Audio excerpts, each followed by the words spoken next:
जय भारत बच्चा पार्टी। आज की क्लास में हम ऐसे बेहतरीन कंसेप्ट देखने वाले हैं। आपको ये पढ़ के बहुत मज़ा आने वाला है, ठीक है ना। और आपको लगेगा कि वाकई मतलब बाइनोमियल जो चैप्टर है ना वो मतलब पढ़ने लायक और मतलब समझने लायक है। ओके ना। और जब ये हम लोग क्लास करेंगे तो आपका जो कॉन्फिडेंस रहेगा बाइनोमियल के अंदर एक अलग लेवल पे रहेगा। ठीक है, इसकी गारंटी है।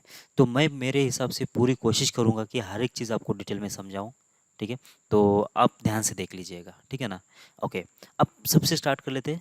इसमें हो है क्या, वैसे बाइनोमियल के अंदर बाइनोमियल रहेगा या फिर दो दो सीरीज का प्रोडक्ट रहेगा और इसके अंदर से बाइनोमियल लेना है, मतलब दो बाइनोमियल कोएफिशिएंट का प्रोडक्ट रहेगा इन शॉर्ट। ठीक है, तो देख लो यहाँ पे क्या है। यहाँ पे लिखा है एम सी आर, ठीक है ना, ये लिख लेते हैं, चलो ठीक है, इसको पहले लिख लो। तो ये हो गया एम सी आर। फिर आगे आगे देख लो कितना है। यहाँ पे M C R minus one है, मतलब इस आर में से एक कम कर दिया उसने। ठीक है, और एक एक्स्ट्रा बाइनोमियल कोएफिशिएंट लगा दिया। कौन सा लगा दिया? एन सी वन वाला, ये जो एक्स्ट्रा बाइनोमियल कोएफिशिएंट उसने लगा दिया। इसके बाद M C R minus two, और क्या कर लिया कि एक और बाइनोमियल कोएफिशिएंट ले लिया और उसका जो ये क्या है, एन सी टू वाला। बस ऐसे ही चलते जा रहा है। अब आपको पैटर्न तो पता चल गया होगा कि क्या होने वाला है।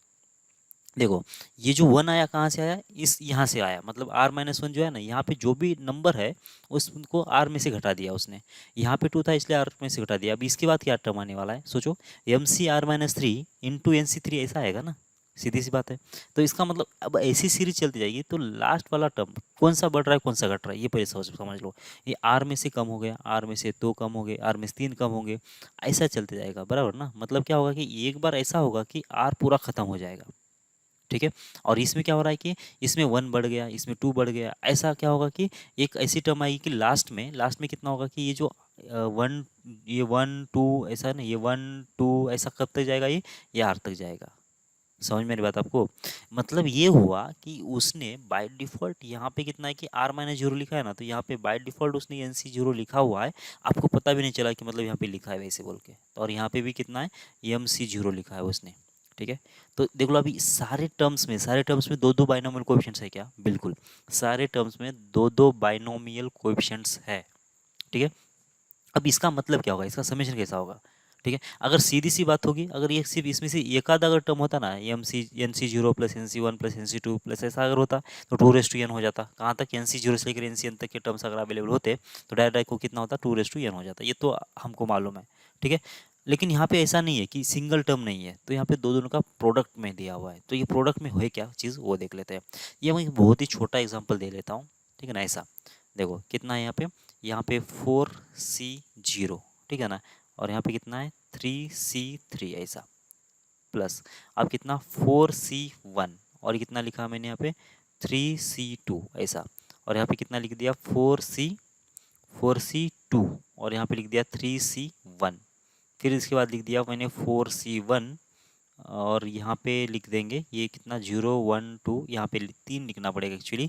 और यहाँ पे कितना होगा थ्री सी जीरो। अब इसके आगे तो जाने की चांस है नहीं, क्यों? क्योंकि जब इसके आगे जाएंगे तो फोर सी फोर होगा, लेकिन थ्री सी माइनस वन होगा क्योंकि कम हो रहा है ना। तो इतने टर्म्स, अब ये टर्म्स आ रहे कहाँ से वो देख लो। ये टर्म्स अगर समझ में आया ना आपको, ये आए कहाँ से, तो ये प्रॉब्लम बहुत ही आसान हो गया। ये टर्म्स आते कहाँ से देख लो। देखो एन सी आर कहाँ से आता है, एन सी आर आता है वन, मतलब बाइनोमियल कोएफिशिएंट है, मतलब बाइनोमियल एक्सपेंशन से एन सी आर आएगा। यहाँ पे कितना है, फोर सी जीरो लिखा है, फोर सी वन लिखा है, फोर सी टू लिखा है, फोर सी थ्री लिखा है। इसका मतलब कहीं ना कहीं ये जो है चीज़ वन प्लस एक्स, इसका पावर हो जाएगा कितना, फोर। इसके अंदर से बाइनोमियल कोएफिशिएंट्स है ना, four C zero, four C one, four C two, four C three, ऐसा इसके अंदर के बाइनोमियल कोएफिशिएंट है। बस इतना समझ में आ रहा है कि आप लोगों को, क्योंकि यहाँ पे फोर लिखा है ना, यहाँ पे फोर लिखा है मतलब इंडेक्स फोर होना चाहिए। ठीक है, बस इतना समझ में आया। अब आगे देख लेते हैं। अब ये three C three, three C two, three C one, three C zero कहाँ से आएगा? ये आ जाएगा आपका कहाँ से, वन प्लस एक्स का पावर थ्री से, बराबर क्या? तो मैं इसके बाजू में लिख देता हूँ वन प्लस एक्स का पावर थ्री। ठीक है, ऐसा। अब सोचो कि ये जो टर्म दोनों लिख दिया, अब दोनों के बीच में एडिशन लगाना है, मल्टीप्लिकेशन लगा देना है, ये मुझे कोई आइडिया नहीं है, ठीक है ना। लेकिन मैं ऐसे ही, मतलब मैं आगे समझा दूंगा, लेकिन मैं ऐसे ही इसके अंदर, इन दोनों के प्रोडक्ट के अंदर मैं क्या ले रहा हूँ कि एक्स का पावर थ्री का कोएफिशिएंट निकालना चाहता हूँ। इसके अंदर एक्स का पावर थ्री का कोएफिशिएंट निकालना चाहता हूँ। निकालूँ क्या मैं? देखो इसका एक्सपेंशन पहले लगा दो, कितना हो जाएगा ये फोर सी जीरो प्लस कितना आएगा four C one into x, plus कितना आ जाएगा फोर सी टू इंटू होगा एक्स स्क्वेयर, प्लस कितना आ जाएगा फोर सी थ्री इंटू होगा एक्स क्यूब, प्लस कितना आना चाहिए 4c4 इंटू हो जाएगा x का पावर 4। कोई दिक्कत है किसी को देख लो। अब ये तो इसमें तो कोई दिक्कत नहीं आना चाहिए वैसे अब, क्योंकि ये तो एक्सपांशन ही लिख दिया मैंने। ये 3c0 होगा, 3c1 इंटू एक्स होगा, प्लस हो जाएगा 3c2 इंटू होगा एक्स स्क्वेयर, प्लस हो जाएगा 3c3 इंटू होगा एक्स क्यूब। ठीक है, ये चीज़ बनेगी। अब सोचो, अब इसके बाद क्या आएगा। अब इसके बाद क्या करना है तुमको कि मुझे एक्स का क्यूब, मतलब एक्स क्यूब का कोएफिशिएंट देखना है मुझे इसके अंदर। इस एक्स क्यूब का कोएफिशिएंट देखना है मुझे किसके अंदर, इस सीरीज के अंदर। देखो सीधी सी बात है, एक्स क्यूब का अगर कोएफिशिएंट चाहिए तो मल्टीप्लिकेशन है ना, तो इसका मतलब टोटल मुझे पावर कितना चाहिए, एक्स क्यूब चाहिए। तो ये 4c0 जब मैंने पहले ले लिया, 4c0 ले लिया तो कितने एक्स कवर हो गए बोलो, एक भी नहीं। 4c0 में एक भी एक्स कवर नहीं हुआ, मतलब सारे एक्स कहाँ से कवर होना चाहिए। इसको जब मल्टीप्लाई करेंगे ना 4c0 को, तो किससे मल्टीप्लाई करना पड़ेगा, ये 3c3 को एक्स क्यूब को मल्टीप्लाई करना पड़ेगा। तो इसका मतलब ये हुआ कि 4c0 को किससे मल्टीप्लाई करना पड़ेगा, तुमको 3c3 को मल्टीप्लाई करना पड़ेगा। तब जब क्या होगा कि एक्स क्यूब का क्वेश्चन आ जाएगा। ठीक है, मतलब इस साथ जब मल्टीप्लाई करेंगे तो इस साथ मल्टीप्लाई करना पड़ेगा।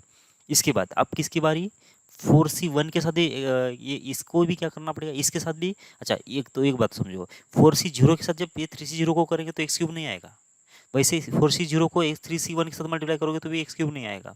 इसका मतलब जब इसके साथ जब इसी को मल्टीप्लाई करोगे ना तभी जाके एक्स क्यूब आएगा, मतलब एक ही टर्म इसमें पॉसिबल है, मतलब 4c0 इंटू 3c3 इसी में एक्स का क्यूब आएगा, बाकी किसी में भी नहीं आएगा। ठीक है, पॉसिबल तो सबको प्रोडक्ट होगा लेकिन दूसरे में नहीं आएगा, इसलिए मैं बाकी की टर्म्स कंसिडर नहीं कर रहा हूँ। अब देख लेते हैं, जब इसकी बात आएगी ना 4c1 into x, 4c1 into x, अब इसके साथ किसको मल्टीप्लाई करोगे तुम, 4c1 इंटू एक्स किसके साथ मल्टीप्लाई करोगे, यहाँ पे कितने एक्स कवर हो गए, एक कवर हो गया ना, तो इसका मतलब कितना आना चाहिए, इसके साथ तुमको कवर करना पड़ेगा 3c2 इंटू एक्स स्क्वायर के साथ। तो इसका मतलब कितना होगा कि 4c1 इंटू हो जाएगा 3c कितना 2, और इंटू हो जाएगा एक्स क्यूब, बराबर ना, इंटू हो जाएगा एक्स क्यूब। मतलब क्या हुआ, मतलब ये हुआ कि यहाँ पे भी एक्स क्यूब बनने वाला है। ठीक है, ओके। इसके बाद दूसरी टर्म कौन सी ले लोगे। अब जब मैं इसके साथ 4c2 के साथ जब मल्टीप्लाई करूंगा तो किसको मल्टीप्लाई करने वाला पता है, इसको जब मल्टीप्लाई करूँगा तो कितना आएगा, यहाँ पे एक्स स्क्वायर ऑलरेडी है, जब यहाँ पे अगर एक्स स्क्वायर है, यहाँ पे अगर एक्स स्क्वायर है, तो तुमको क्या करना पड़ेगा, मल्टीप्लाई करना पड़ेगा एक्स के साथ, तब जाके क्या होगा कि तुम्हारा जो कोएफिशिएंट बनेगा ये एक्स क्यूब का बनेगा। सही है, तो यहाँ पे 4c2 इंटू एक्स स्क्वायर था, तो यहाँ पे 3c1 के साथ मल्टीप्लाई करना पड़ेगा, तो यहाँ पे कर दो फिर मैं, तो 4c2 हो जाएगा इंटू हो जाएगा 3c1। कोई दिक्कत है क्या किसी को, बोल दो पहले।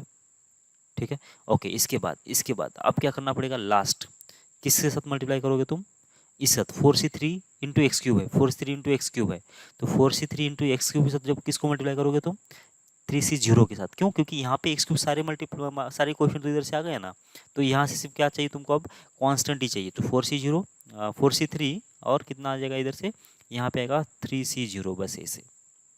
अब इसके बाद क्या पॉसिबल है क्या कि इसके साथ कोई मतलब टर्म आए, इसके साथ कोई मतलब इसको 4c4 इंटू एक्स रेस्ट 4 के साथ कोई अगर टर्म से मल्टीप्लाई कर लेते हैं हम लोग, तो क्या पॉसिबल है क्या कि एक्स क्यूब बने वहाँ पे, कोई पॉसिबिलिटी नहीं है, बराबर, कोई पॉसिबिलिटी नहीं। इसका मतलब ये हुआ कि बस एक्स क्यूब का जो कोएफिशिएंट आएगा इसके अंदर वो इतना ही आएगा। ठीक है, कितना आया फिर ये, 4c0 3c3 4c1 और कितना 3c2, और 4c2 3c1 और ये 4c3 3c0, ऐसा, बराबर। क्या ये किसका क्या है, ये चीज़ ये कोएफिशिएंट है एक्स का पावर 3 किसके अंदर, 1 प्लस एक्स का पावर 4 इंटू 1 प्लस एक्स का क्यूब के अंदर। अच्छा, तुम इसको ऐसा निकालो फिर, या फिर इसको डायरेक्ट इधर से भी निकाल सकते हो। तुम कैसे निकालोगे, इधर से डायरेक्ट ही अगर निकाल देना है तो इसका डायरेक्ट प्रोडक्ट कर दो, 1 प्लस एक्स का पावर कितना हो जाएगा, 7 हो जाएगा। तुमको क्या निकालना है, तुमको निकालना है इसका क्यूब, तो यहाँ से ऐसा भी तो निकाल सकते हो ना, इतना घूम फिर के आने की क्या ज़रूरत है, 7/7c3 भी निकाल सकते हैं इससे भी। ठीक है, इसका मतलब ये हुआ फिर कि इसका भी आंसर किसके बराबर आना चाहिए, 7c3 के बराबर आ जाना चाहिए फिर। अगर ऐसा हुआ तो ये प्रूफ ही हो गया। तो तुम बेकार का इतना मेहनत क्यों करोगे, डायरेक्ट इन ब्रैकेट का प्रोडक्ट कर लो, ब्रैकेट का प्रोडक्ट करने के बाद इसी के अंदर तुम ये जो रिक्वायर्ड कोएफिशिएंट है वो देख लो। सही है क्या, चलो पहले तो कंफर्म कर लेते हैं कि ये उतना आंसर आ रहा है क्या। तो 4c0 कितना होता है, 1 होता है, 3c3 कितना होता है, वो भी 1 होता है, तो यहाँ पे तो है 1। ठीक है, 4c1 कितना होता है, ये तो होता है 4, 3c2 कितना होता है, वो तो होता है 3। ठीक है ना, फिर इसके बाद 4c2 कितना होता है, वो तो होता है 6, और 3c1 कितना होता है, वो तो 3 होता है। ठीक है, 4c3 कितना होता है, वो तो होता है 4, और 3c0 कितना होता है, 1 होता है। बस ये बन गया ना। ओके, अब देखो ये होगा 12, ये 1, और ये कितना, ये होगा 12, और ये 18 है ना, 18 प्लस 12 कितना होता है 20, 30, 30, 30 और ये 35 बन गया। टोटल कितना बन गया आंसर 35। तो अब 7C3 35 है क्या, पहले देख लो पहले तुम। तो 7 इंटू कितना होगा 6 इंटू होगा कितना 5, और इसके बाद कितना आ जाएगा 4 फैक्टोरियल, और नीचे कितना आना चाहिए, नीचे आएगा 3 फैक्टोरियल इंटू होगा 4 फैक्टोरियल। कैसे 7 माइनस 3 4 फैक्टोरियल और 3 फैक्टोरियल ऐसा बन जाएगा। तो बस ये 4 फैक्टोरियल और 4 फैक्टोरियल कैंसिल हो गया क्या, और ये 3 फैक्टोरियल मतलब 6 होता है, तो ये 6 भी कैंसिल हो जाएगा। तो कितना आएगा 7 इंटू 5 होता है 35 हो गया। क्या दोनों मैच कर गए बराबर। तो इसका मतलब तुम डायरेक्ट अलग अलग मल्टीप्लाई करके निकालो या फिर प्रोडक्ट करके निकालो भाई, एक तो आंसर तो सेम ही आने वाला है। जब आंसर सेम आएगा, आंसर अगर जब सेम आएगा तो तुम इतना मेहनत करने की ज़रूरत नहीं है। ओके ठीक है। अच्छा फिर अब हमको पता कैसे चलेगा कि मतलब ये प्रोडक्ट के अंदर मतलब दो चीज़ों का प्रोडक्ट के अंदर ये चीज़ लिखा हुआ है, तो वो कैसे पता चलेगा, देख लो। दो, एक तो पता चलना चाहिए कि दोनों का प्रोडक्ट दिखना चाहिए मुझे, दो बाइनोमियल कोएफिशिएंट का प्रोडक्ट दिखना चाहिए। जैसे कि यहाँ पे एक दिख रहा है मुझे बाइनोमियल कोएफिशिएंट और एक यहाँ पे दिख रहा है, ऐसा सब में है ना, दो दो प्रोडक्ट है। तो इसका मतलब यहाँ पे दो दो ब्रैकेट का कंबाइन मतलब कोई ना कोई दोनों के अंदर कंबाइन हमको कोएफिशिएंट देखना पड़ेगा, ये वहाँ समझ में आया। ठीक है। अब ये एक्स क्यूब ही है, कैसे पता चला मुझे, एक्स क्यूब का ही कोएफिशिएंट देखना है, कैसे पता चला, वो कैसे पता चला देखो कैसे। तो यहाँ पे 0 है, यहाँ पे 3 है, तो दोनों का एडिशन कर लेते कितना आ गया 3 आ गया। यहाँ पे 1 है तो यहाँ पे 2 है, तो इसका भी एडिशन कितना है 3 है। तो यहाँ पे 2 है और यहाँ पे 1 है, तो इसका भी एडिशन कितना आया 3 आ गया। और 3 है और यहाँ पे 0 है, तो इसका भी एडिशन कितना आ गया 3 आ गया। इसका मतलब जो टर्म्स है उसके जो नीचे जो एट्रीब्यूट्स है उसका समेशन कितना है, सब में कांस्टेंट है। ये कांस्टेंट कब आ सकता है, ये 4 0 मतलब इसमें एक्स एक भी कवर नहीं हुआ, इसमें 3 एक्स कवर होगा, इसमें एक एक्स कवर एक, क्योंकि 4C1 है तो एक्स का पावर 1 होना चाहिए, 3C2 है तो एक्स का पावर 2 होना चाहिए। तो इसका मतलब इसमें एक एक्स आ गया, इसमें 2 आ गए, तो टोटल मिला के 3 हो गया। इसमें इसमें 2 एक्स थे, इसमें एक एक्स था, तो टोटल मिला के 3 हो गया। इसमें 3 एक्स, इसमें एक 0 एक्स, टोटल मिला के 3 एक्स हो गए। तो इस सारे टर्म्स आ गए इसके अंदर, इसलिए मुझे वहां से पता चला। ठीक है। अब सेम लॉजिक तुम जब यहाँ पे लगाओगे ना, यहाँ पे, तो ये क्या होना चाहिए। अच्छा चलो पहले तो ये तुम बना लो कितना बनेगा, मतलब ये तो दो ब्रैकेट तो है इसके अंदर, कौन से ब्रैकेट है बोलो। पहला तो है कितना 1 + x बराबर ना, 1 + x ले रहा हूँ मैं क्योंकि इसमें सब में प्लस है, तो मतलब आप सोचने की बात नहीं है 1 + x ही होगा।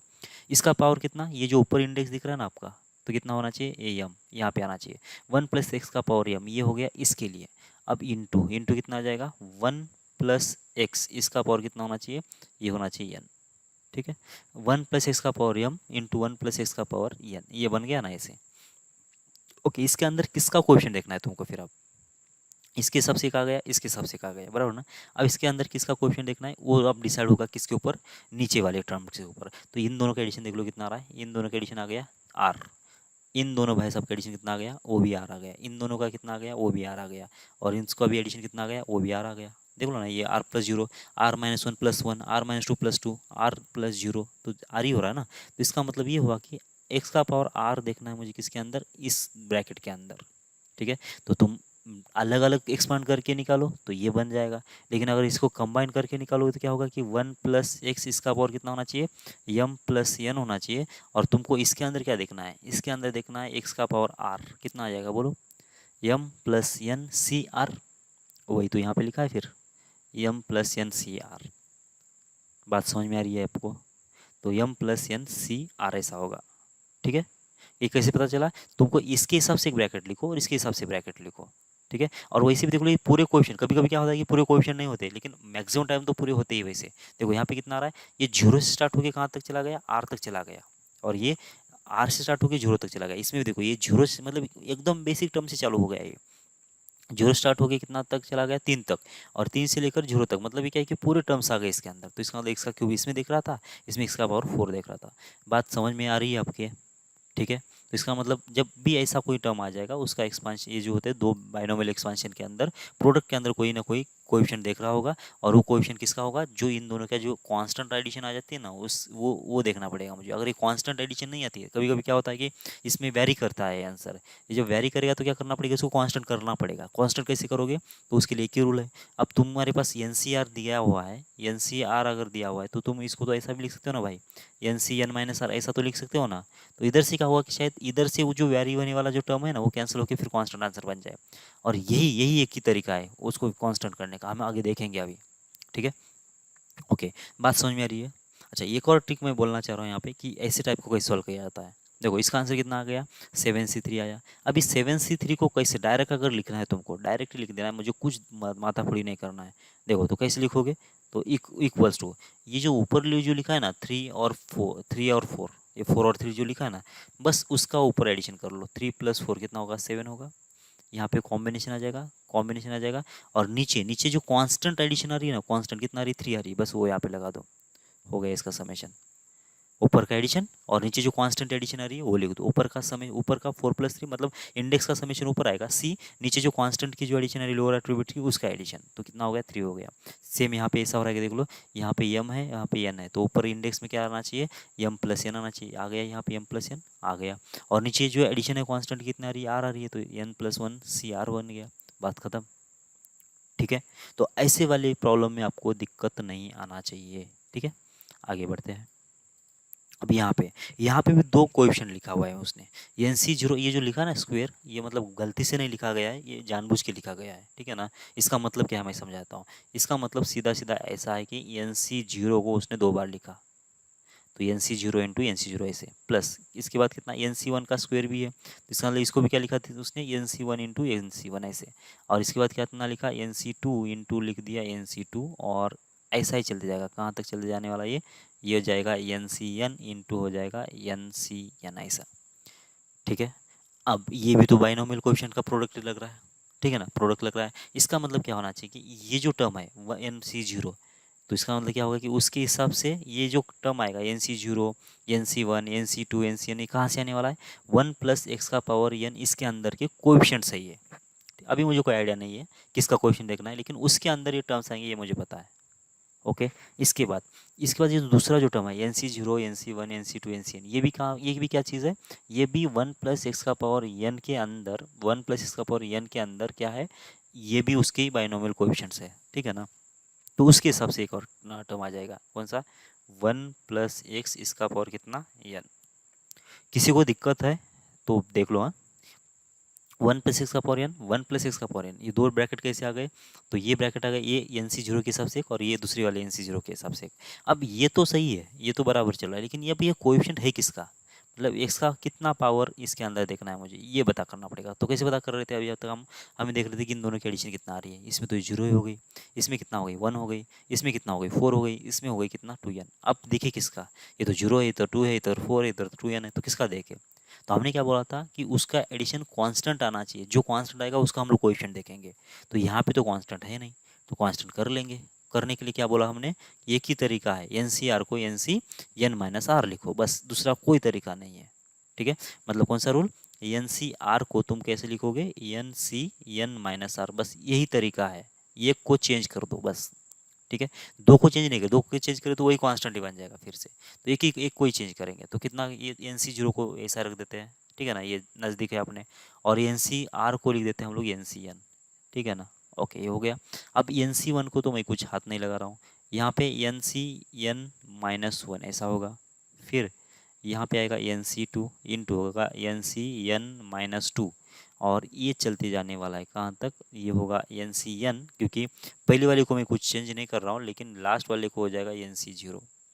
ठीक है, ठीक है, ये NC होगा 0। ओके, आप देखो ये बन गया। अब नीचे वाला जो समेशन है वो एडिशन, जो मतलब नीचे जो लोअर एट्रीब्यूट उसका एडिशन सम कांस्टेंट है क्या, 0 + n कितना हो गया n, 1 + n-1 कितना होगा n होगा, 2 + n-2 कितना होगा n होगा, n+0 फिर से n हो गया। अब कांस्टेंट मिल गया तुमको, इसका मतलब तुमको देखना क्या है कि x का पावर n देखना है इनके अंदर, कितना आएगा समेशन। तो देख लो ये जब ऐड करोगे ना, 1 + x का पावर कितना हो जाएगा, ये होगा 2n। और तुमको क्या निकालना है, x का पावर n का कोएफिशिएंट चाहिए, x⁻n चाहिए इसके अंदर, तो क्या बनेगा, ये बन जाएगा 2nCn बन जाएगा, सीधी सी बात है, ये 2nCn बन जाएगा।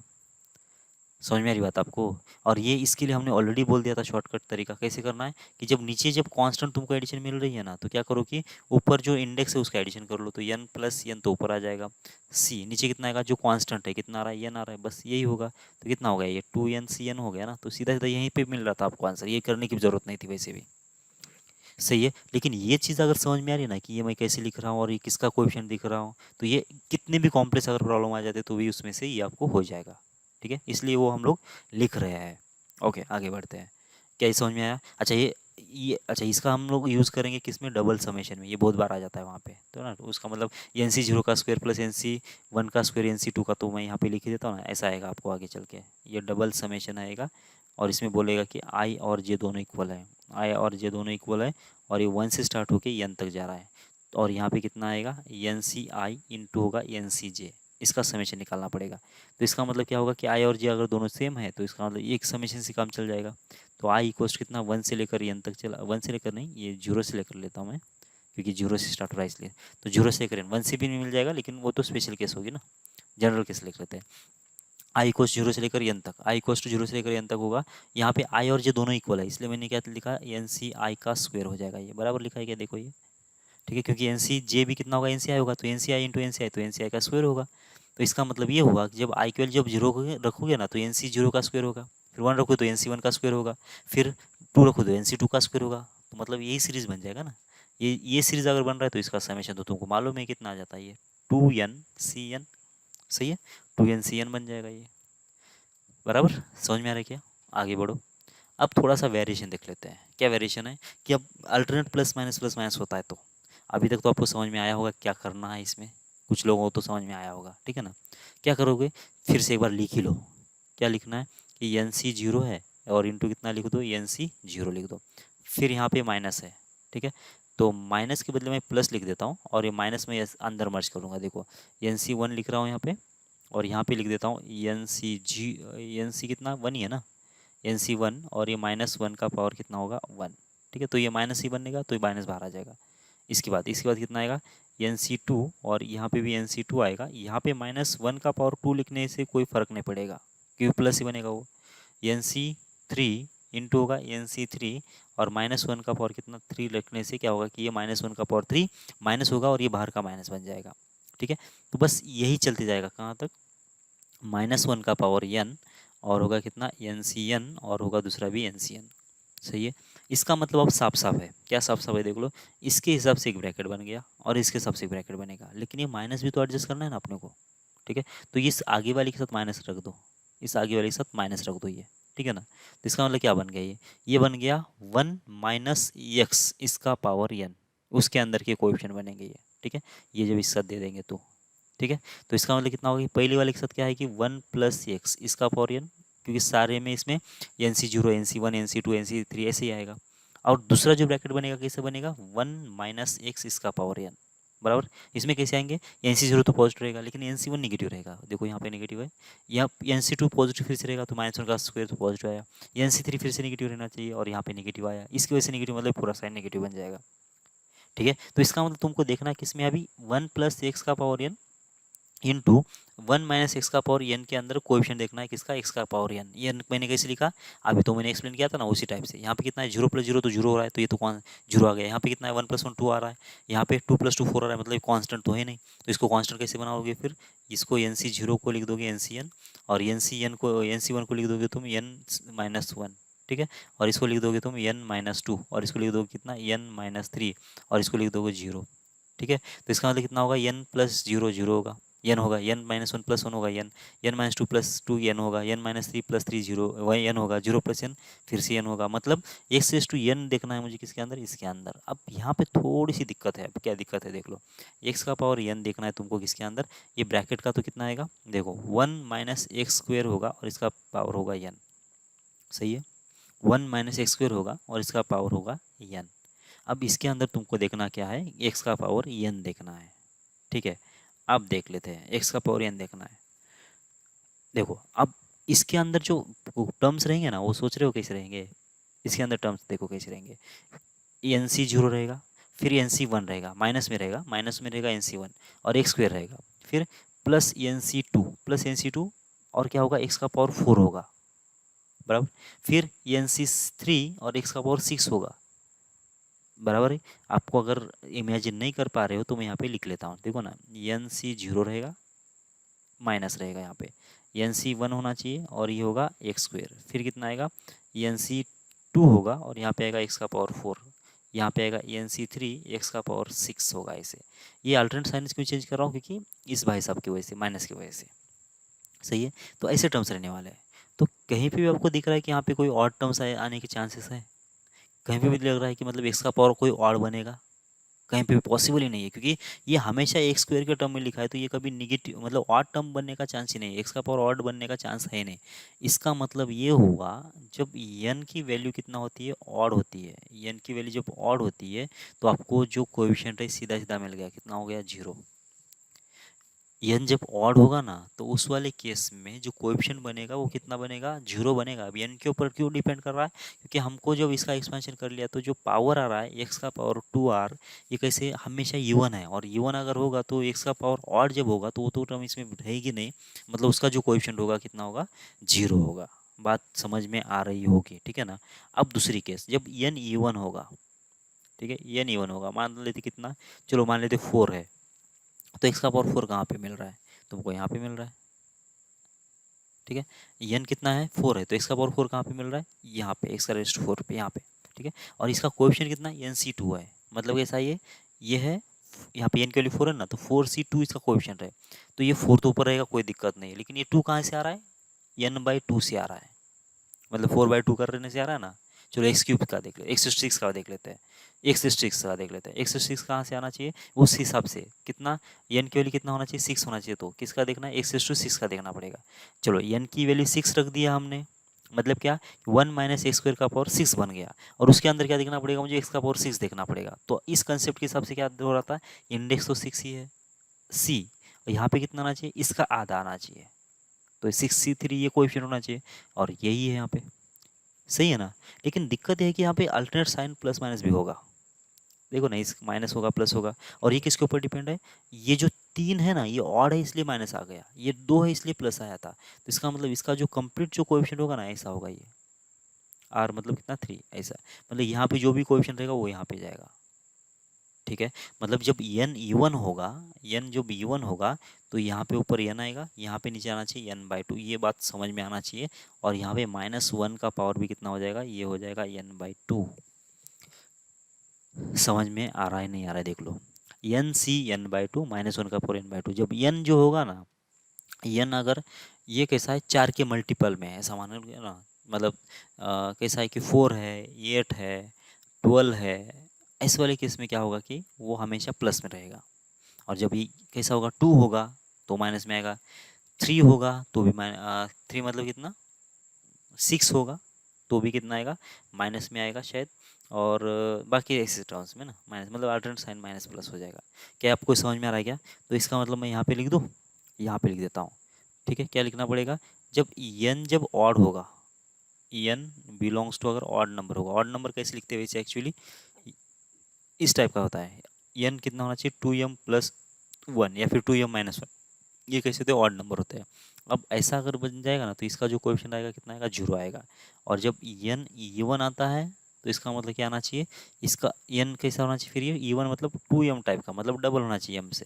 अब ऐसा अगर हो जाता है तो इस वाले केस में जो कोएफिशिएंट बनेगा, इस वाले केस के अंदर इसका जो एडिशन बनेगा कितना बनना चाहिए, ये बनेगा n/2 -1 का पावर कितना हो जाएगा, n/2, बस ऐसे, ठीक है। बस फिर अगर सबको समझ में आ रहा है नहीं है तो एक बार ये फिर से मैंने जब स्टार्ट किया था ना वहाँ से वीडियो देख लो, और फिर भी समझ में नहीं आता है तो बस आपको तो ये इसको यूज़ करना है, क्योंकि मतलब समझ रहे हो ना, क्योंकि ये बाद में आपको समझ में आए, जब हम लोग आगे और प्रॉब्लम करेंगे ना तो और भी समझ में आएगा अच्छे डिटेल में, लेकिन इसी बार समझ में आना चाहिए। वैसे नहीं आ रहा है तो क्या कर लेने का, बस ये जो एक्सपांशन लिखा ना हमने, उसमें एक्स स्क्वायर का क्वेश्चन निकाल के देखने का, एक्स स्क्वायर का क्वेश्चन के लिए कितना चाहिए, फिर यानी कि 2 रखना पड़ेगा, तो 2 के हिसाब से क्या आ रहा है, फिर 4 रख के देख लो इसमें एन की वैल्यू, फिर 6 रख के देख लो, मतलब कैसे नंबर रख देना है आपको, एन जब इवन और ऑड रख देना ना, तो एन जब इवन रख देना है तो 4 रखो, 6 रखो, 8 रख के देख लो, फिर बाद में एन ई ऑड के लिए 3 रखो, 5 रखो, वैसे तो टर्म तो इसमें रहेंगे नहीं, एक्स का पावर 5 तो रहेगा ही नहीं वैसे भी, तो 0 होगा। बस ये समझने की बात है, तो ये एक तो वीडियो को दोबारा देख लो, मतलब ये जो कंसेप्ट समझा जहाँ से समझा है वहाँ से देख लो, या फिर इसको रट लो, है ना, यही तो करते हैं हम लोग, लेकिन रटना सही नहीं है वैसे, तो बेटर है कि समझ लो, ओके ना, मजे से रहे वैसे ये चीज़। ओके, समेशन आई को 0 से लेकर आर तक है, n1 C r - i n2 C i, ये तो बस अब मतलब हो गया, ये तो ये कितना आएगा, ये इतना आएगा, n1 प्लस n2 c कितना आना चाहिए, देखो इन दोनों का एडिशन भी कितना है, r है, बस हो गया। अब r कांस्टेंट है, r कांस्टेंट है, r वेरी नहीं कर रहा है, यहाँ पे वेरी कौन कर रहा है, i वेरी कर रहा है, देखो r तो कांस्टेंट है ना बेचारा। तो समीशन कितना आ गया, इन दोनों का एडिशन ऊपर आएगा और इन दोनों का एडिशन देख लिया कितना है, r आ रहा है, और r कैसा है, इस समीशन के ऊपर डिपेंड नहीं है, तो बस हो गया n+1 n1 + n2 cr, ये इसका एडिशन हो जाएगा। ठीक है, अगर फिर भी इसको ज़्यादा डिटेल में टाइम वेस्ट करना है तो देख लो, आर आई की वैल्यू जीरो रख दिया इसमें तो ये होगा आर, और यहाँ पे कितना आएगा, n2c 0 होगा, प्लस यहाँ पे कितना आएगा, n1cr-1 इंटू कितना आएगा, n2c1 होगा, और ऐसे चलते जाने वाला है कितना, n1c 0। ठीक है ना, जब आर रख देंगे ना इसमें, आई की वैल्यू जब आर रख दे तो ये जीरो हो जाएगा, और n2 कितना होगा, ये सी आर हो जाएगा।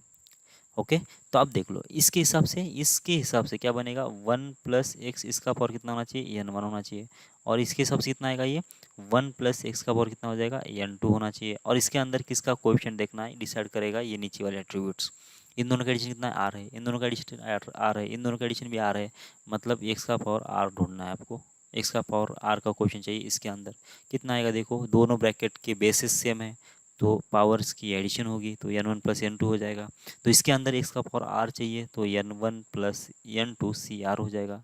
ठीक है, ये वैसे टाइम पास नहीं हुआ है, ये अगर नहीं समझ में आ रहा बाकी, मतलब ये वाला अगर कंसेप्ट इससे पहले वाला समझ में नहीं आया तो इधर से समझने की कोशिश करो।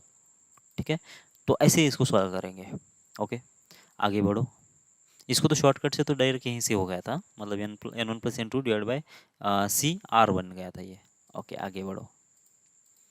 अब इस वाले को आई को 0 से लेकर 2n है, r इंटू एन 2n/r² है, बस इसमें क्या है कि अगर यहाँ पे r नहीं होता ना तो बहुत ईजी था ये, क्या हो जाता आंसर बोलो, r अगर नहीं होता तो, r नहीं होता तो कितना हो जाता, ये तो ऐसा है ना 2n/r है और 2n/r है, और समेशन कितना आई r = 0 से, आई कहाँ पे इसमें, आई नहीं है तो ये r ही होना चाहिए ना, ये r होना चाहिए। ठीक है, तो r = कितना है, 0 से स्टार्ट हो रहा है ये, 0 से स्टार्ट होकर कहाँ तक जा रहा है, 2n तक, तो देख लो अब कैसा होगा ये, 2n/0 2n/0 2n/1 2n/1, इसका मतलब अब नीचे वाला एट्रीब्यूट कांस्टेंट नहीं है, बराबर है क्या, 2n/0 जब कर रहे हो और यहाँ पे भी 2n/0 जब करोगे और यहाँ पे 2n/1 करोगे 2n/1 करोगे, तो यहाँ पे जो नीचे वाला एट्रीब्यूट है उसका तो आंसर 0 है, यहाँ पे कितना है 2 है, मतलब नीचे वाला कांस्टेंट नहीं है, तो तुम क्या करो फिर, ये 2n/0 को 2n/2n लिख दो, और 2n/1 को लिख दो कितना, 2n/-1 लिख दो ऐसा,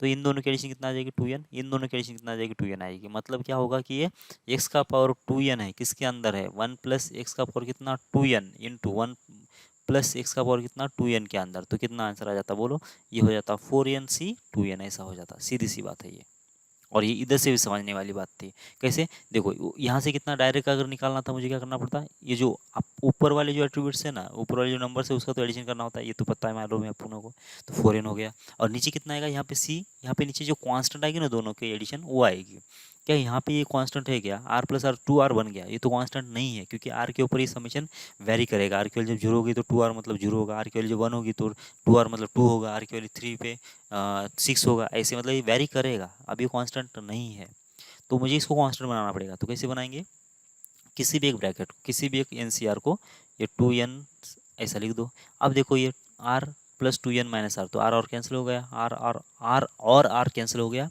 तो इधर से 4n/2n, बस ये आंसर आ जाना चाहिए। सही, ये तो ऐसे ही इधर से भी आ रहा था, लेकिन ये तो कब हो जाता, जब यहाँ पे r नहीं होगा तो। ठीक है, अब r आ गया ना तो r की वजह से दिक्कतें हैं, तो क्या दिक्कत है देखो, तो और दिक्कत भी ज़्यादा नहीं है, इसको हम लोग मर्ज कर सकते हैं, अब देखो कैसे करेंगे, ये हो गया 2n/r और यहाँ पे कितना आएगा 2n/r, अब इसका मतलब कितना आ गया कि ये जो r मल्टीपल में ना किसी एक भाई साहब को दे दो, ये है ना, किसी एक एक के घर में इसको डाल दो, तो इसको पहले को इसी में डाल देते हैं, तो क्या होगा कि 2n जो है वो चल के बाहर निकल जाएगा, 2n बाहर आ गया, फिर कितना आएगा यहाँ पे 2n-1 और इधर कितना आएगा 2n/r हो जाएगा, बस सही है। अब देखो, अभी जो 2n है कांस्टेंट बना है क्या, कांस्टेंट बन गया, तो अब जब इसका समेशन लगाओगे तुम, समेशन कितना लगाओगे, r की वैल्यू कितना 0 से लेकर 2n तक, तो उसके लिए ये जो भाई साहब है 2n वो तो कांस्टेंट हो गए, अब वो तो आएंगे बाहर, ये तो आ गए बाहर। अब इसके बाद इस समेशन कितना होगा, आर की वैल्यू जब जीरो रखोगे तुम इसके अंदर तो जीरो माइनस वन तो हो गया नेगेटिव। तो 2n-1 c-1 कितना होता है, वो तो जीरो ही होता है, क्योंकि ये जो यहाँ पे जो क्वांटिटी अगर जीरो से लेकर इस इंडेक्स तक के बीच में होता है तो जाके वैलिड होता है, और उसी केस में इसका आंसर निकलता है। बाकी सारे केस में जीरो होता है। ठीक है, तो इसका मतलब आर की वैल्यू जीरो के बजाय मुझे स्टार्ट करना पड़ेगा कहाँ से, आर इक्वल्स टू 1 से लेकर स्टार्ट करना पड़ेगा, और कहाँ तक, 2n तक। सही है, तो ये वैल्यू सारे हैं। ओके, अब कितना लिखा है यहाँ पे, 2n-1 c-r-1 इंटू कितना लिखा है, 2n-c-r लिखा हुआ है। अब मैं डायरेक्ट जाना चाह रहा हूँ, ठीक है ना, अब ज़्यादा टाइम वेस्ट नहीं करने की बात है।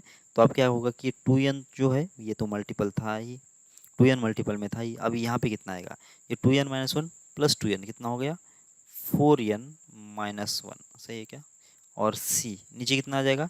अब ये r-1 है और यहाँ पे आ रहे हैं, दोनों की एडिशन करो, 2r-1 आ गया। क्या 2r-1 कांस्टेंट है क्या, बिल्कुल नहीं, क्योंकि r जो है वैरी कर रहा है, मतलब ये 2r-1 कांस्टेंट नहीं है। तो इसको कांस्टेंट कैसे करोगे, 2n-c-r को लिखोगे तुम कैसा, 2n-c 2n-r। तो अब क्या होगा, ये r और ये r कैंसिल, तो 2n-1 ये बन जाएगा। तो ये बन जाएगा कितना, 2n-1। ये बात समझ में आ रही है कि, देख लो पहले। ठीक है, ये आर और आर कैंसिल, तो 2n-1 आ गया। क्या अब ये वाला और ये वाला आंसर सेम है क्या, चलो ये तो सही, तो वैसे गलत भी लग रहा है वैसे, कि यहाँ पे मल्टीपल में 2n आना चाहिए, ठीक है ना, मल्टीपल में 2 आना चाहिए, लेकिन ये फिर भी अब मैच नहीं कर रहा, 4n-1 c 2n+1 ऐसा है ना, तो अब ये मैच नहीं कर रहा, ठीक है ना। तो ये कैसे मैच होगा पता है, देखो ये इसको उल्टा लिखो, 4n-1 c 2n-1 को लिख दो तुम ऐसा, कैसा लिखोगे, 2n का 2n, और ये जो होगा ये होगा कितना, 4n-1 c कितना आएगा, इसको एन सी आर को N C N minus R लिख दो ना ऐसा, कितना होगा फिर ये 4n-1 माइनस 2n-1, तो शायद कितना आएगा, 2n आएगा क्या, 2n आएगा वैसे। ठीक है, तो बस ऐसा ये आंसर आ जाना चाहिए इसका।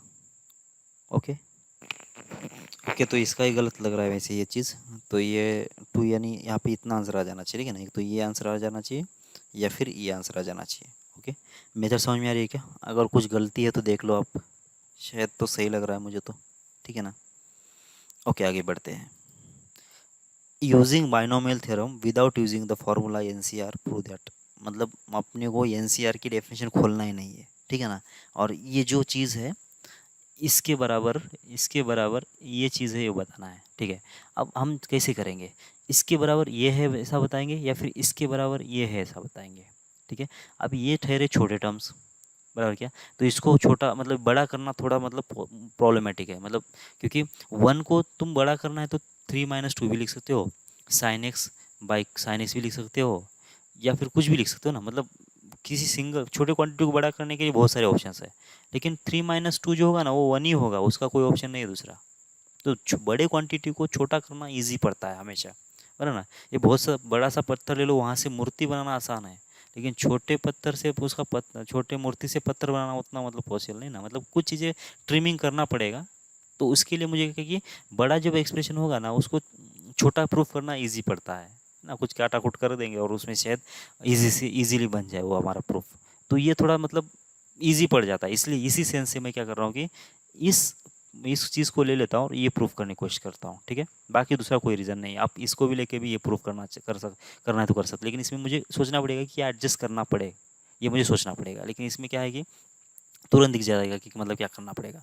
और देखा जाए तो क्या लिखा है, यहाँ पे लिखा है MC4 इस साइड, हाँ आर एच साइड ले रहा हूँ मैं, यहाँ पे कितना है माइनस m+n है C1 है, ये तो टर्म यहाँ पे है नहीं, चलो इसको तो हम बाद में देख लेंगे। तो MC कितना है यहाँ पे 3 है, फिर इसके बाद m+n है, C कितना है 2 है, और यहाँ पे कितना है MC2 है, और इसके बाद कितना है m+n। अब थोड़ा थोड़ा आपको आइडिया आ रहा होगा कि ये क्या चीज़ लिखना चाह रहा था और क्या उसने मिस कर दिया है, ठीक है ना। तो m+n C4 लिखा हुआ है, ठीक है। क्या चीज़, कौन सी चीज़ें मिस कर दिया, देखो सबसे पहले तो इसको यहाँ पे भी लिखना चाहिए था कि m+n C0, क्योंकि ये 0 1 2 3 4 तक चला गया, और वैसे बाय डिफ़ॉल्ट उसने लिखा भी है, क्योंकि इसका वैल्यू 1 ही आता है, तो 1 मल्टीपल में सबके होता ही है।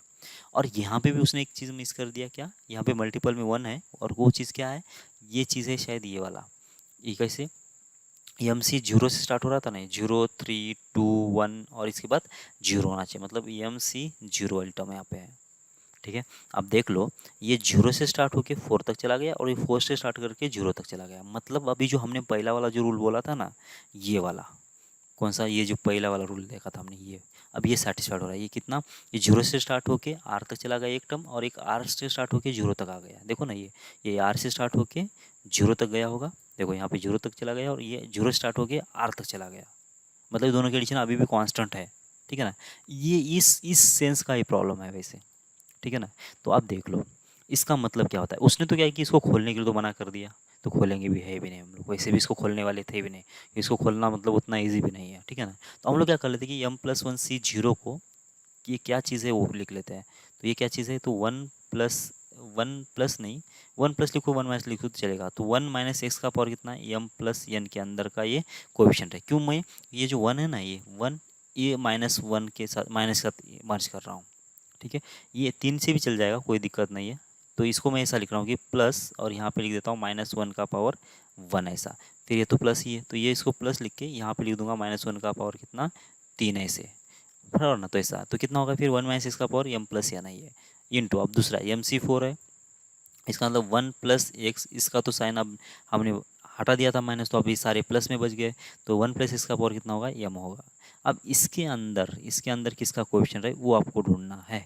किसका कोएफिशिएंट देख लो, इन दोनों की एडिशन कितना आ गई, 4 आ गई। इन दोनों की एडिशन 4 है, इन दोनों की एडिशन 4 है, इन दोनों की 4 है, इन दोनों की 4 है। मतलब ये हुआ कि x का पावर 4 जो है ये देखना है मुझे 1 माइनस एक्स का पावर m+1 में, और 1 + एक्स का पावर m के अंदर। ठीक है, बस अब इसको सॉल्व करना है तुमको। अब कैसे सॉल्व करोगे आप सोचो। ठीक है, अब यहाँ पे थोड़ा सा देखोगे ना, NC4 है और इधर कितना है, MC2 है। तो इसका मतलब क्या किया उसने कि NC4 मतलब क्या है कि ये जो n वाला जो ब्रैकेट है ना उसको अलग कर दिया।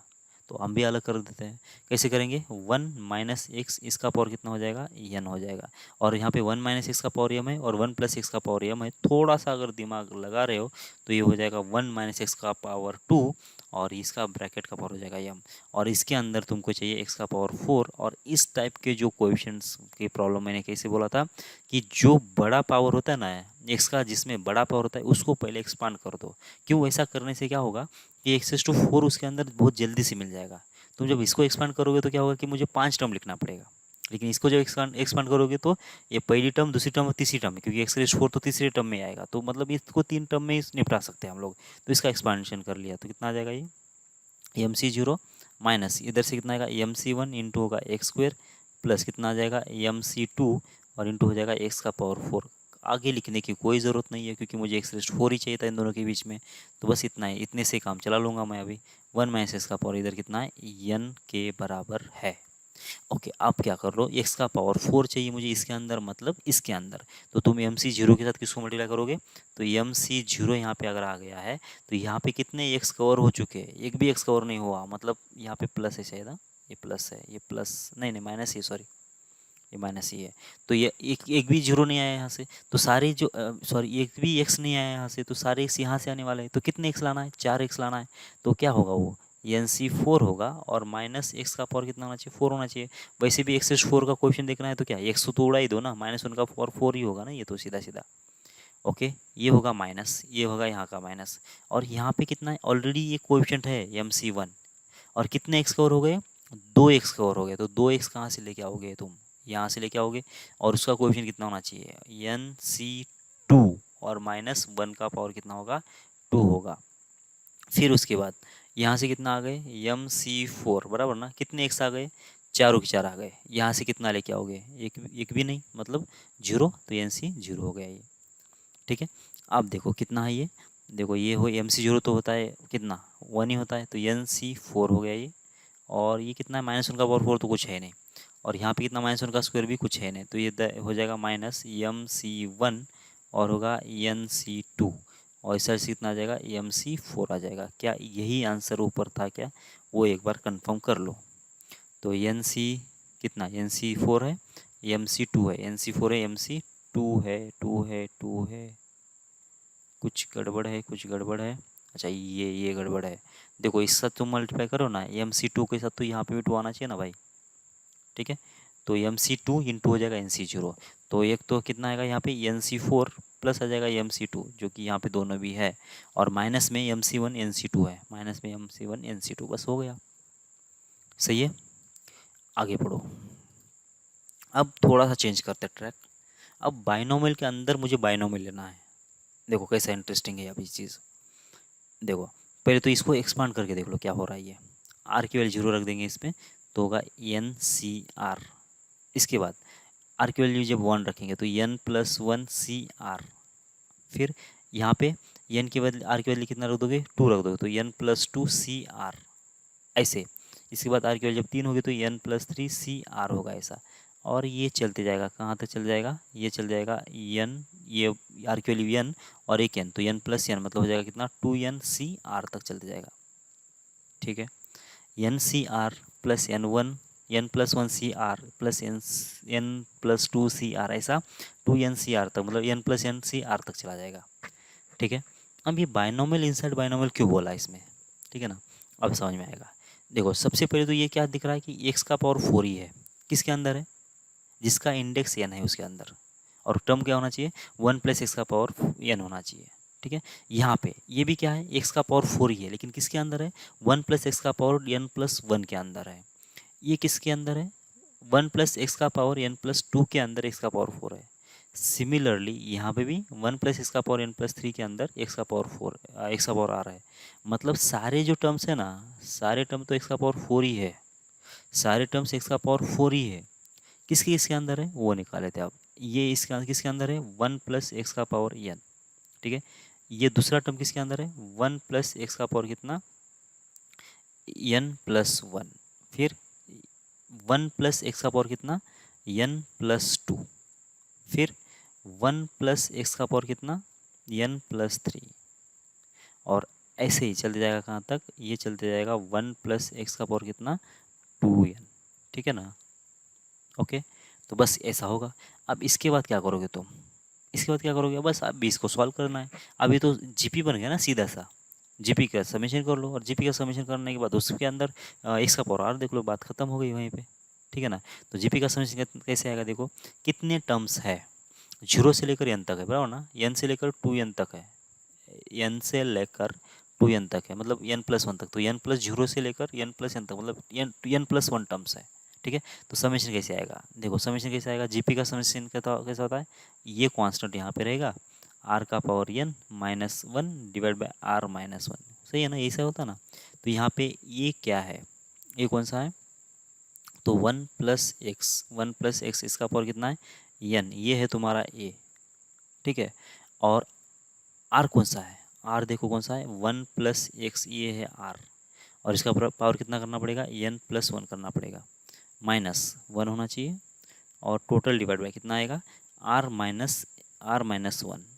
क्या ये समझ में आ रहा है, क्या समझ में तो आना चाहिए क्योंकि ये जीपी का समेशन ही है वैसे। ठीक है ना, अब कितना आ गया 1 + x, इसका पावर कितना होगा n होगा, नीचे तो बस x बच गया था, और ऊपर क्या बच गया 1 + x, इसका पावर कितना होगा n+1, माइनस हो जाएगा 1, लेकिन ये सारा जो ब्रैकेट मल्टीपल में है 1 + x के पावर n के अंदर।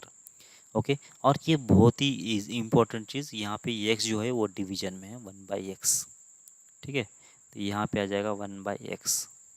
ओके, क्या बोला था तो हमने कि x का पावर r देखना है मुझे, अब इसके अंदर किसके अंदर देखना है 1/x 1 + x का पावर n, इसको मल्टीप्लाई करूँ क्या मैं अंदर, तो कितना होगा ये 2n प्लस होगा 1, और माइनस कितना आ जाएगा 1 + x का पावर कितना आना चाहिए n आ जाना चाहिए। इसके अंदर मुझे चाहिए कितना x का पावर r।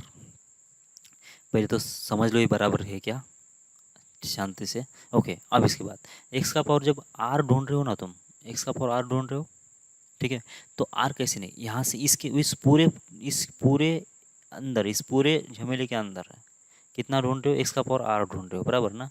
लेकिन ये बाहर 1/x आ गया ना, तो अंदर से कितना लाना पड़ेगा तुमको x का पावर r+1 लाना पड़ेगा।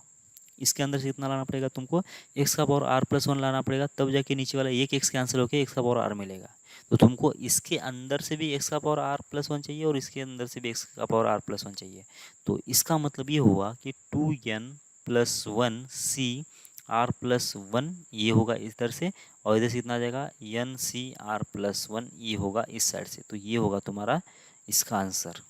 ठीक है। यहाँ पे r+1 क्यों लिया पता चल रहा है आपको कि यहाँ पे अगर नीचे अगर x लिखा है ना, नीचे अगर x लिखा है तो इसका मतलब क्या आना चाहिए कि x कैंसिल होने के बाद x का पावर 4 बचना चाहिए।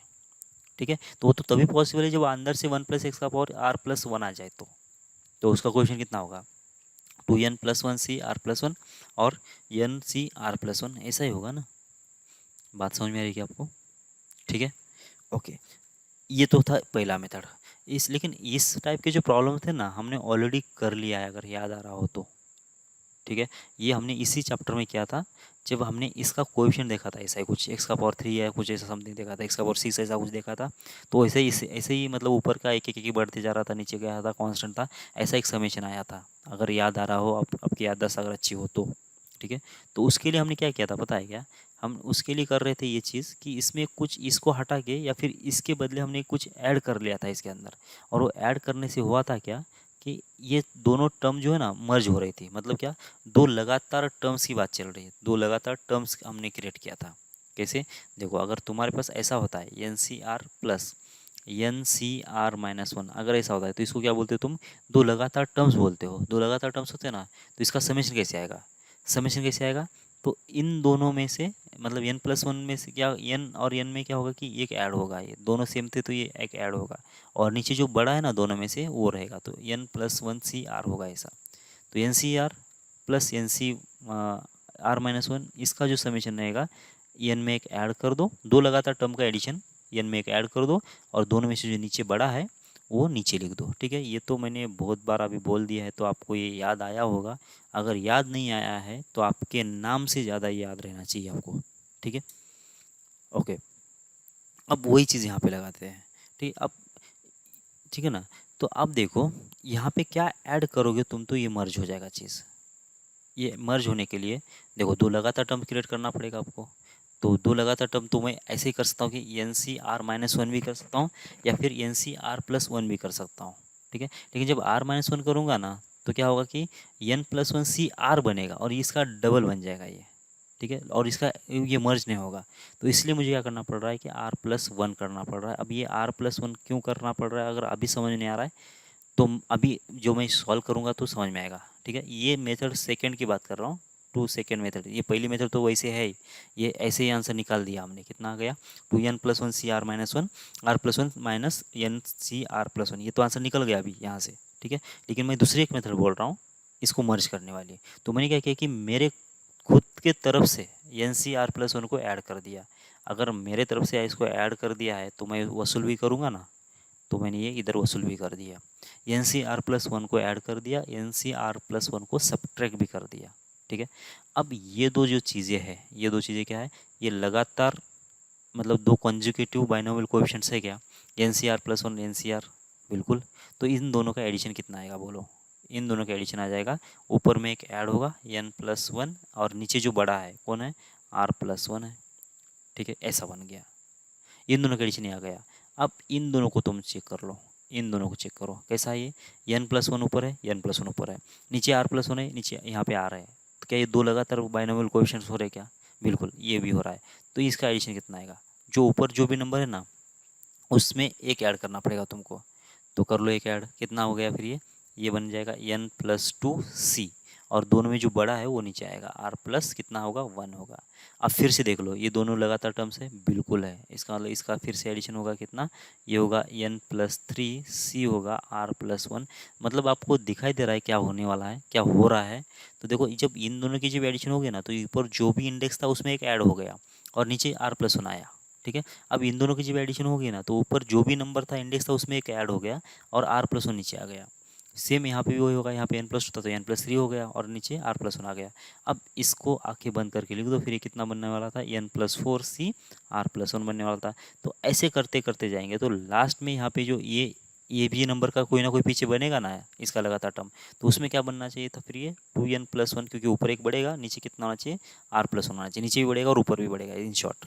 ठीक है, तो ये बन गया सबका एडिशन, ये सब मर्ज हो गए और उसका एडिशन कितना आ गया फिर, ये जो अभी हमने लिखा कितना 2n+1CR+1। तो बस ये होगा हमारा फाइनल आंसर, ये होगा हमारा फाइनल आंसर 2n+1CR+1 और NCR+1, और ये वही इधर से वही आंसर आया था।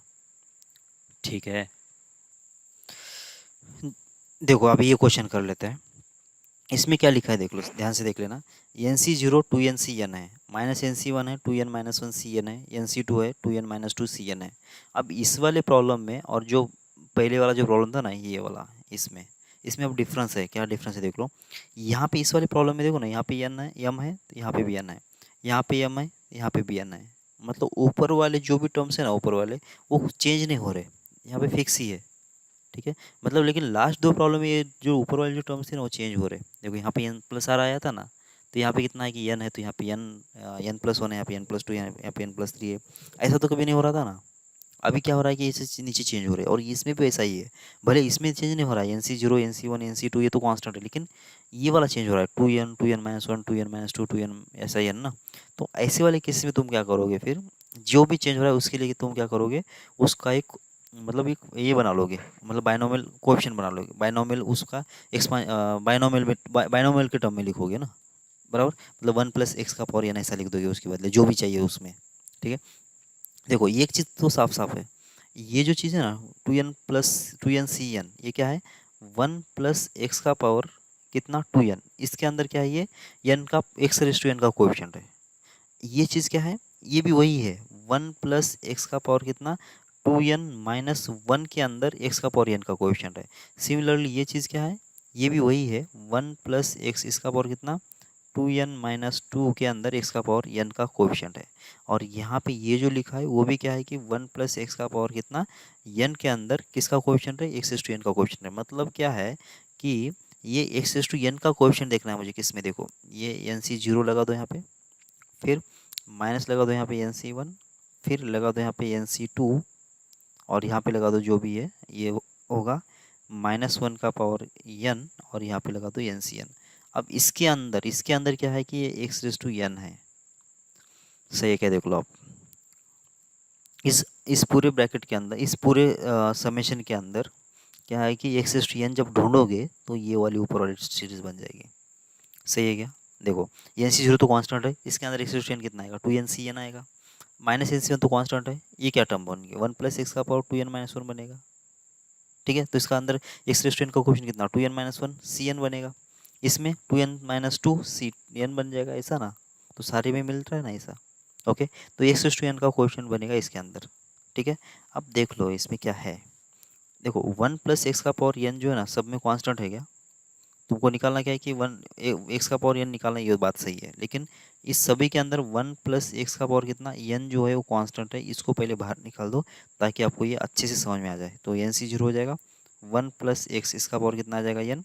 और यहाँ पे जो लिखा है ना, कितना निकाल दिया तुमने, एक्स वन प्लस एक्स का पावर एन बाहर निकाल दिया, तो यहाँ पे कितना एन सी वन है, और ये वन प्लस एक्स का पावर कितना हो जाएगा, एन माइनस वन होगा। और इधर कितना होगा एन सी टू, यहाँ पे आएगा वन प्लस एक्स का पावर कितना, एन माइनस टू। और बस ऐसे ही चलते जाना चाहिए कहाँ तक, माइनस वन का पावर एन, और होगा एन सी एन। बस इतना होगा ये। सही है क्या। और ये थोड़ा सा भी अगर दिमाग लगा रहे हो, दिमाग लगाने की तो ज़रूरत ही नहीं, वैसे ये तो सीधा सीधा ही बात है कि वन प्लस एक्स ये तो हो गया बाहर वाला, वन प्लस एक्स का पावर एन तो बाहर है, लेकिन ये जो चीज़ लिखा है ना, ये लिखा है one plus x minus one का पावर एन। देखो समझ में आ रहा है क्या, वन प्लस एक्स का पावर एन लिखा है। मतलब वन प्लस एक्स को जब तुम वाई बोलोगे ना, वन प्लस एक्स को जब वाई बोलोगे ना, तो N C zero Y raise to N लिखा है। यहाँ पे minus N C one Y raise to N minus one लिखा है। मतलब ये माइनस वन का पावर यहाँ पे कितना लिखा हुआ है उसने, वन लिखा हुआ है।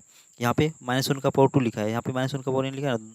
मतलब तुम्हारा एक्स क्या है इसमें, वन प्लस एक्स है, वाई क्या है माइनस वन है। ठीक है। एक्स प्लस वाई का पावर एन के अंदर एक्स क्या है इसमें, वन प्लस एक्स है, वाई कितना है माइनस वन है। सही है। तो बस ये हो गया फिर। ओके। अब क्या निकाल दो इसके अंदर से, अब इसको मल्ट ये एक्स वन और वन कैंसिल हो गया, तो इधर से कितना आएगा, एक्स का पावर एन इंटू होगा वन प्लस एक्स का पावर कितना होगा, एन हो जाएगा। अब इसके अंदर तुमको निकालना है एक्स का पावर एन का कोएफिशिएंट, जबकि भारी एक्स रेस टू एन आ गया।